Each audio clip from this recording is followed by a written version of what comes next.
My fellow Americans, a moment we have all been waiting for. It is now my great privilege and high honor to be the first person to officially introduce the 46th President of the United States, Joseph R. Biden, Jr.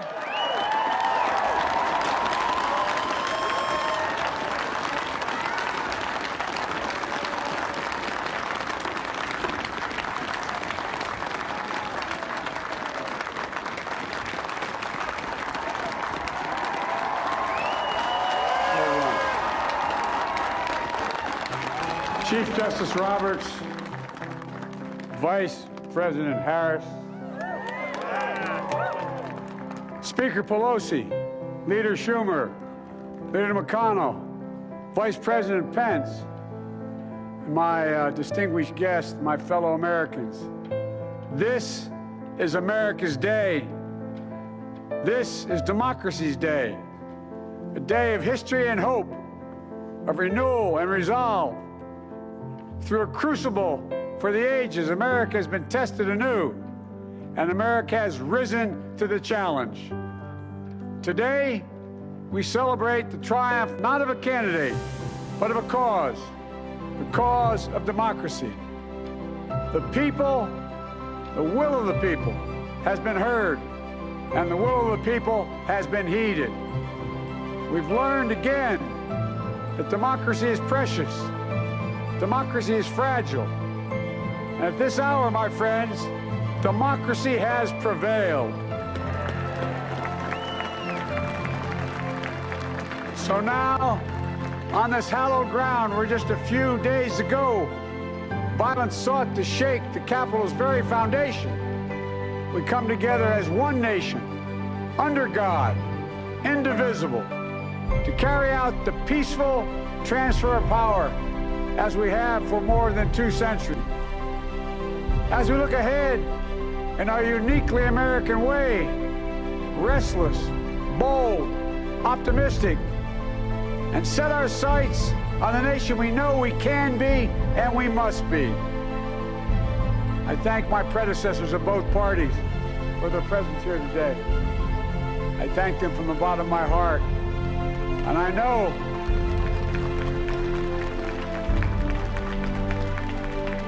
the resilience of our Constitution and the strength of our nation, as does President Carter, who I spoke with last night, who cannot be with us today, but whom we salute for his lifetime in service. I've just taken the sacred oath each of those patriots have taken, the oath first sworn by George Washington.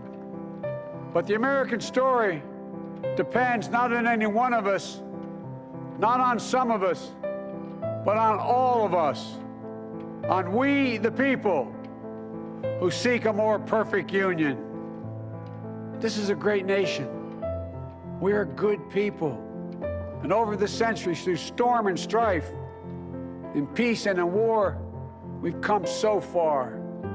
But we still have far to go.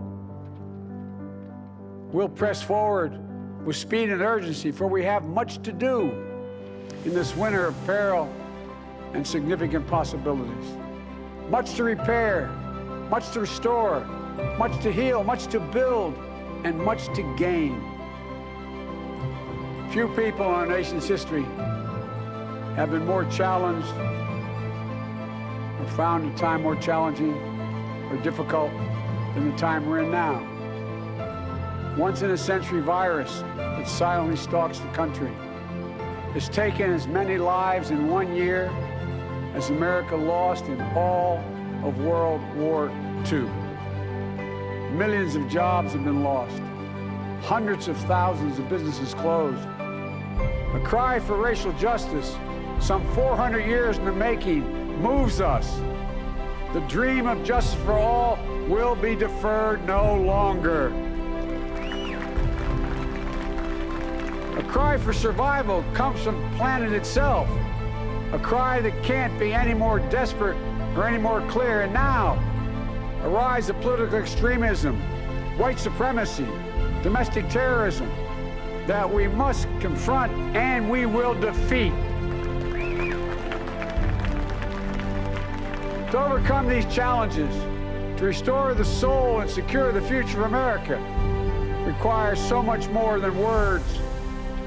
It requires the most elusive of all things in a democracy: unity. Unity. In another January, on New Year's Day in 1863, Abraham Lincoln signed the Emancipation Proclamation. When he put pen to paper, the president said, and I quote, "If my name ever goes down into history, it'll be for this act, and my whole soul is in it." My whole soul is in it. Today, on this January day, my whole soul is in this, bringing America together, uniting our people, uniting our nation. And I ask every American to join me in this cause.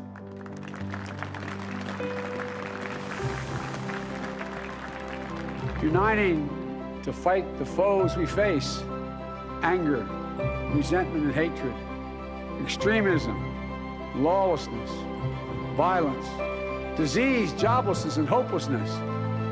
With unity, we can do great things, important things. We can right wrongs. We can put people to work in good jobs. We can teach our children in safe schools. We can overcome the deadly virus. We can reward work and rebuild the middle class and make health care secure for all. We can deliver racial justice, and we can make America once again the leading force for good in the world. I know speaking of unity can sound to some like a foolish fantasy these days. I know the forces that divide us are deep and they are real. But I also know they are not new. Our history has been a constant struggle between the American ideal that we're all created equal and the harsh, ugly reality that racism, nativism, fear, demonization have long torn us apart. The battle is perennial, and victory is never assured.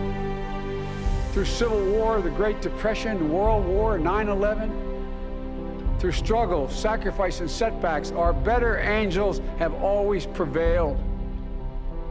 In each of these moments, enough of us have come together to carry all of us forward. And we can do that now. History, faith, and reason show the way of unity. We can see each other not as adversaries, but as neighbors. We can treat each other with dignity and respect. We can join forces, stop the shouting, and lower the temperature. For without unity, there is no peace, only bitterness and fury. No progress, only exhausting outrage. No nation, only a state of chaos. This is our historic moment of crisis and challenge. And unity is the path forward. And we must meet this moment as the United States of America. If we do that, I guarantee you we will not fail. We have never, ever, ever, ever failed in America. We've acted together. And so today, at this time, in this place, let's start afresh, all of us. Let's begin to listen to one another again, hear one another, see one another, show respect to one another. Politics doesn't have to be a raging fire, destroying everything in its path. Every disagreement doesn't have to be a cause for total war. And we must reject the culture in which facts themselves are manipulated and even manufactured.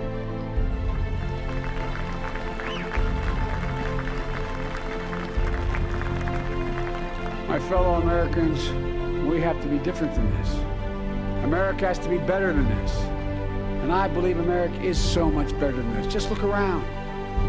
Here we stand in the shadow of the Capitol Dome, as was mentioned earlier, completed amid the Civil War, when the Union itself was literally hanging in the balance. Yet we endured. We prevailed. Here we stand, looking out on the Great Mall, where Dr. King spoke of his dream. Here we stand, where 108 years ago, at another inaugural, thousands of protesters tried to block brave women marching for the right to vote. And today, we mark the swearing in of the first woman in American history elected to national office, Vice President Kamala Harris. Don't tell me things can't change. Here we stand, across the Potomac from Arlington Cemetery, where heroes who gave the last full measure of devotion rest in eternal peace. And here we stand, just days after a riotous mob thought they could use violence to silence the will of the people, to stop the work of our democracy, to drive us from this sacred ground. It did not happen. It will never happen. Not today, not tomorrow, not ever, not ever.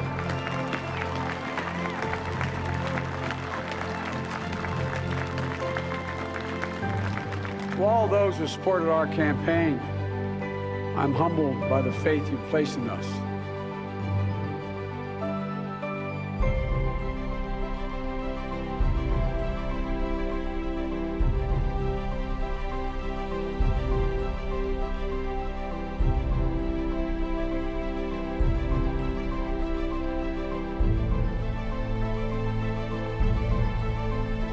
To all those who did not support us, let me say this. Hear me out as we move forward. Take a measure of me and my heart. If you still disagree, so be it. That's democracy. That's America. The right to dissent peaceably within the guardrails of our republic is perhaps this nation's greatest strength. Yet hear me clearly. Disagreement must not lead to disunion. And I pledge this to you. I will be a president for all Americans, all Americans. And I promise you, I will fight as hard for those who did not support me as for those who did.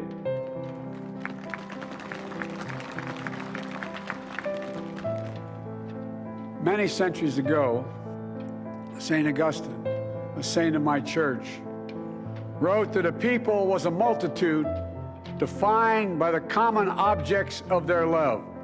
Defined by the common objects of their love. What are the common objects we as Americans love that define us as Americans? I think we know. Opportunity, security, liberty, dignity, respect, honor, and yes, the truth. Recent weeks and months have taught us a painful lesson. There is truth and there are lies. Lies told for power and for profit. And each of us has a duty and a responsibility as citizens, as Americans, and especially as leaders. Leaders who have pledged to honor our Constitution and protect our nation, to defend the truth and defeat the lies. Look, I understand that many of my fellow Americans view the future with fear and trepidation. I understand they worry about their jobs. I understand, like my dad, they lay in bed staring at night, staring at the ceiling, wondering, can I keep my health care? Can I pay my mortgage? Thinking about their families, about what comes next. I promise you, I get it. But the answer is not to turn inward, to retreat into competing factions, distrusting those who don't look like you, or worship the way you do, or don't get their news from the same sources you do. We must end this uncivil war that pits red against blue, rural versus urban, or rural versus urban, conservative versus liberal. We can do this if we open our souls instead of hardening our hearts, if we show a little tolerance and humility, and if we're willing to stand in the other person's shoes, as my mom would say, just for a moment, stand in their shoes. Because here's the thing about life. There's no accounting for what fate will deal you. Some days, when you need a hand. There are other days when we're called to lend a hand. That's how it has to be. That's what we do for one another. And if we are this way, our country will be stronger, more prosperous, more ready for the future. And we can still disagree. My fellow Americans, in the work ahead of us, we're going to need each other. We need all our strength to persevere through this dark winter. We're entering what may be the toughest and deadliest period of the virus. We must set aside politics and finally face this pandemic as one nation. One nation. And I promise you this, as the Bible says, weeping may endure for a night, but joy cometh in the morning. We will get through this together. Together. Look, folks, all my colleagues I serve with in the House and the Senate up here, we all understand the world is watching all of us today. So here's my message to those beyond our borders. America has been tested, and we've come out stronger for it. We will repair our alliances and engage with the world once again. Not to meet yesterday's challenges, but today's and tomorrow's challenges. And we'll lead not merely by the example of our power, but by the power of our example.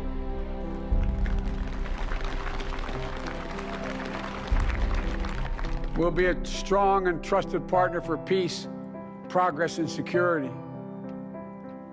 Look, you all know we've been through so much in this nation.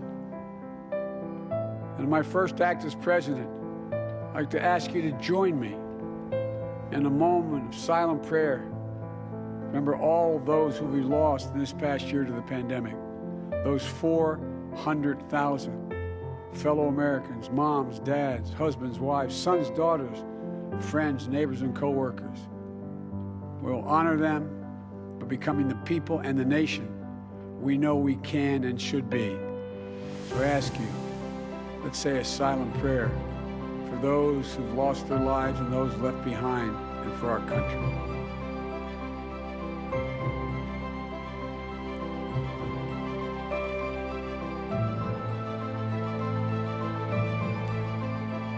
Amen. Folks, this is a time of testing.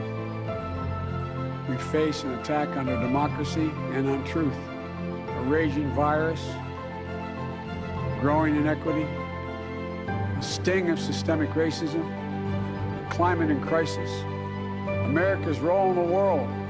Any one of these would be enough to challenge us in profound ways. But the fact is, we face them all at once, presenting this nation with one of the gravest responsibilities we've had. Now we're going to be tested. Are we going to step up? All of us? It's time for boldness, for there's so much to do. And this is certain. I promise you, we will be judged, you and I, by how we resolve these cascading crises of our era. We will rise to the occasion is the question. Will we master this rare and difficult hour? Will we meet our obligations and pass along a new and better world to our children? I believe we must. I'm sure you do as well. I believe we will. And when we do, we'll write the next great chapter in the history of the United States of America, the American story. A story that might sound something like a song that means a lot to me. It's called American Anthem.